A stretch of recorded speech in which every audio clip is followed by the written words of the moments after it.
राधे राधे मेरे प्रिय साथियों। आप सभी लोग जानते हैं कि जैसे ही सर्दियों का मौसम शुरू होता है तो सभी माता बहनों के मन में, सभी लोगों के मन में, बुजुर्गों के मन में, बच्चों के मन में ये प्रश्न जरूर आता है कि बाथरूम या शौच जाने के बाद हम दिया बाती कैसे करें।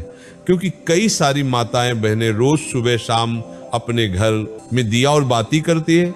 कभी कभार बुजुर्ग भी दिया बाती करते हैं और कभी कभार बच्चे भी करते हैं। साथियों, ये प्रश्न विशेष रूप से सभी लोगों के मन में सर्दियों के मौसम में ही आता है, क्योंकि सर्दियों के मौसम में पानी बहुत ठंडा होता है। बार बार हाथ पैर गीला करना किसी को भी पसंद नहीं होता है, या बहुत सारे लोग हाथ पैर में स्वेटर वगैरह, मोजे वगैरह पहने होते हैं, तो बार बार हाथ पैर धोने में बहुत परेशानी होती है।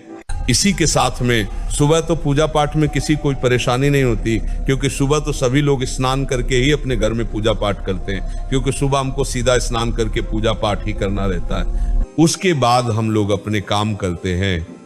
पर प्रश्न आता है शाम के समय में, क्योंकि शाम होने तक सभी लोग अपने कामों में व्यस्त रहते हैं और पूरे दिन भर में आप लोग बाथरूम कई बार जाते होंगे और कुछ लोग पूरे दिन भर में कभी कभार शौच भी चले जाते होंगे। तो आपके मन में ये प्रश्न जरूर उठता होगा, क्या हम लोग अगर पूरे दिन में कभी भी बाथरूम या शौच चले गए तो क्या उसके बाद हम लोग शाम के समय में घर की दिया बाती कर सकते हैं? क्या उस समय पर हम लोगों को स्नान करना होगा या हाथ पैर में धोकर भी काम चल जाएगा? तो ये सारी अद्भुत जानकारी आपको इस वीडियो में हम देने वाले हैं। साथियों, इसमें कोई शर्माने वाली बात नहीं है, क्योंकि ये भगवान की पूजा पाठ से जुड़ा हुआ प्रश्न है, इसलिए आपको इसके बारे में जरूर जानना चाहिए।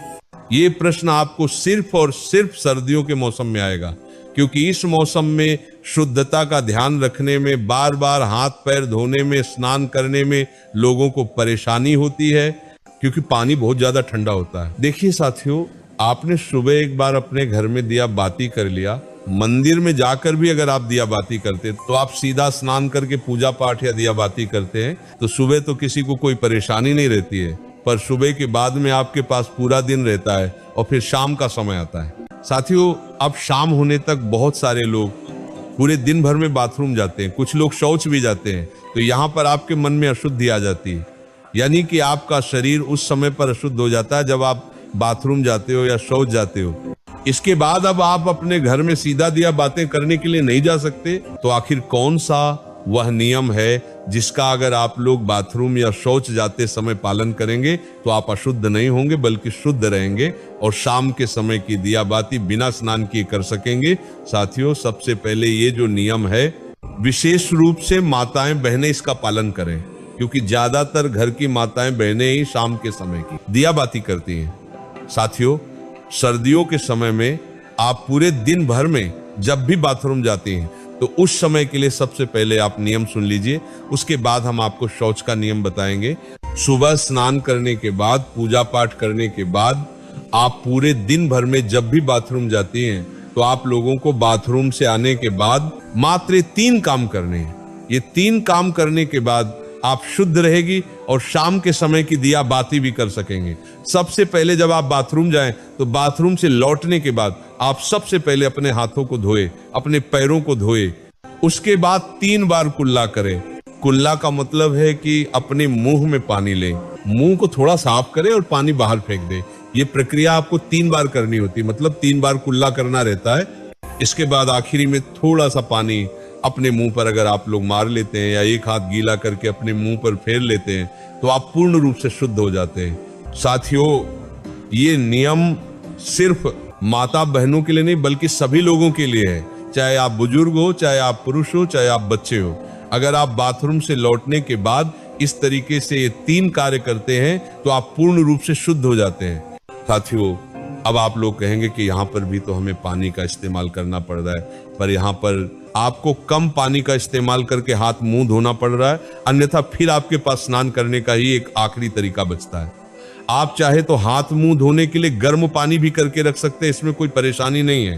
पर बाथरूम से लौटने के बाद अगर आप ज्यादा कुछ ना भी कर पाए तो अपने हाथ पैर जरूर धोएं। साथियों, अब कुछ माताएं बहनें या कुछ लोग ऐसे हैं जो सुबह अपने घर से बाहर ऑफिस ड्यूटी अपने काम पर जाते हैं, तो उनके मन में ये प्रश्न जरूर आएगा कि हम लोग बाहर रहकर इस नियम का पालन कैसे करें। तो साथियों, अगर आप लोग बाहर काम करने जाते हैं, ऑफिस या ड्यूटी जाते हैं, तो उस जगह पर आप इस नियम का पालन नहीं कर पाएंगे, क्योंकि उस समय पर आप पैरों में मोजे और जूते पहने होंगे या वहां पर आपको वैसा स्थान ना मिले कि आप अपने हाथ मुंह धो सके। तो इसीलिए बाहर रहकर ये सारे नियम संभव नहीं है। तो जितने भी लोग बाहर रहते हैं, पूरा दिन काम करते हैं और शाम को अपने घर पर लौटते हैं, उनके लिए एक अलग नियम है। साथियों, अगर आप सभी लोग शाम को अपने घर लौटकर अगर गर्म पानी से स्नान कर सकें तो बहुत अच्छी बात है। अन्यथा अगर आप ऐसा ना भी कर पाए तो आप लोग शाम के समय अपने घर पर आए, तो आपने जो कपड़े पूरे दिन पहन कर रखे हुए थे उनको उतार कर अलग रख दें और सबसे पहले आप ऑफिस या ड्यूटी से आकर अच्छे से गर्म पानी से, ये ठंडे पानी से हाथ मुंह जरूर धो लें, कुल्ला भी जरूर कर ले। उसके बाद आप अच्छे साफ सुथरे कपड़े पहन ले, फिर उसके बाद आप अपने घर की पूजा पाठ करें, कोई दिक्कत परेशान नहीं, और इसमें आप शुद्ध भी रहेंगे। पर साथियों, अगर आप पूरे दिन भर घर के बाहर रहते हैं और काम करते हैं तो आपको कोशिश करना है कि आप शाम के समय घर पर जब आए तो स्नान कर लें और फिर साफ कपड़े पहनकर अपने घर की दिया बाती करें। साथियों, अब बहुत सारे बुजुर्ग ऐसे होते हैं जो कि ठंड में अपने हाथ पैर के मोजे नहीं उतारते और वो लोग अपने घर की दिया बाती करें, तो उन लोगों को किस नियम का पालन करना चाहिए? साथियों, जितने भी बुजुर्ग जन हैं वो लोग बाथरूम जाते समय भले पूरे दिन मोजे न उतारे और सिर्फ हाथ धोकर कुल्ला करके बाहर आ जाए, पर जब आप शाम के समय अपने घर में दिया बाती करें या मंदिर जाएं तो उस समय आप वह पैर के मोजे उतार कर ही जाएं, और हो सके तो शाम के समय की दिया बाती से पहले आप हाथ पैर जरूर धो लें। आप चाहे तो गर्म पानी का इस्तेमाल कर सकते हैं। साथियों, अब हम लोग सीधा बात करते हैं कि अगर आप लोग पूरे दिन भर में कभी भी शौच चले जाते हैं तो उस जगह पर आप लोगों को क्या हाथ पैर धोना चाहिए या स्नान करना चाहिए? क्या आप लोग उस समय शुद्ध रहते हैं या अशुद्ध? साथियों, अब अगर आप लोग पूरे दिन भर में कभी भी अगर शौच चले जाते हैं तो आप पूर्ण रूप से अशुद्ध हो जाते हैं, और शौच के समय आपने जो भी कपड़े पहने रखे होते हैं आपके साथ वह कपड़े भी अशुद्ध हो जाते हैं। इसलिए शौच जाते समय सीधा सा नियम यही है कि जो भी लोग पूरे दिन भर में कभी भी शौच गए हैं उनको शौच से आने के बाद सीधा स्नान करना चाहिए। अगर वह शौच से आने के बाद स्नान नहीं करते हैं तो उनको शाम के समय की दिया बत्ती नहीं करना चाहिए या मंदिर नहीं जाना चाहिए, क्योंकि आप अगर शौच से आने के बाद स्नान नहीं करते तो आप अशुद्ध रहते हैं। अगर आप शौच से आने के बाद सिर्फ हाथ मुंह धोते हैं तो भी आप शुद्ध नहीं होते हैं, और शौच जाने के बाद भी आप लोग उस दिन अपने घर की दिया बाती करते हैं तो इससे भगवान आपसे नाराज होते हैं, या मंदिर भी जाते हैं तो ऐसा भी आपको नहीं करना चाहिए। साथियों, ये नियम सभी लोगों के लिए है, इसीलिए पूरे दिन में जब भी आप शौच जाएं तो आपको उसके बाद स्नान ही करना चाहिए, तभी आप शुद्ध होते हैं। या अगर आप इतना ना कर पाए सर्दी होने के कारण तो उस दिन आप अपने घर की दिया बाती ना करें या मंदिर ना जाए, उस दिन आप किसी और से अपने घर की दिया बाती करा ले। साथियों, यहाँ पर प्रश्न ये आता है कि सर्दियों के समय ज्यादातर लोग मोटे मोटे कपड़े या स्वेटर वगैरह पहने रहते हैं, तो अगर वो शौच जाते हैं तो इतनी सारी चीजों को धोना संभव नहीं है, तो वह क्या करें? तो साथियों, उस समय पर आप जब शौच जा रहे हो तो उतने ही कपड़े पहन कर जाएं जितने को आप बाद में धो सके, बाकी के कपड़े उतार कर बाहर रख जाएं और शौच से लौटकर आप खुद स्नान करें। उन कपड़ों को भी धोए जिन्हें आप पहन कर गए थे, फिर स्नान करके आप वो मोटे कपड़े या सर्दी वाले कपड़े पहन सकते हैं जो आपने पहले ही उतार कर बाहर रख दिए थे। साथियों, इस तरीके से आप लोग सर्दियों के समय बाथरूम या शौच जाते समय शाम के समय की दिया बाती कर सकते हैं। साथियों, वैसे हमने आपको अपनी तरफ से जो भी प्रश्न थे बाथरूम या शौच जाते समय और दिया बाती से जुड़े हुए, वह हमने आपको बता दिए हैं।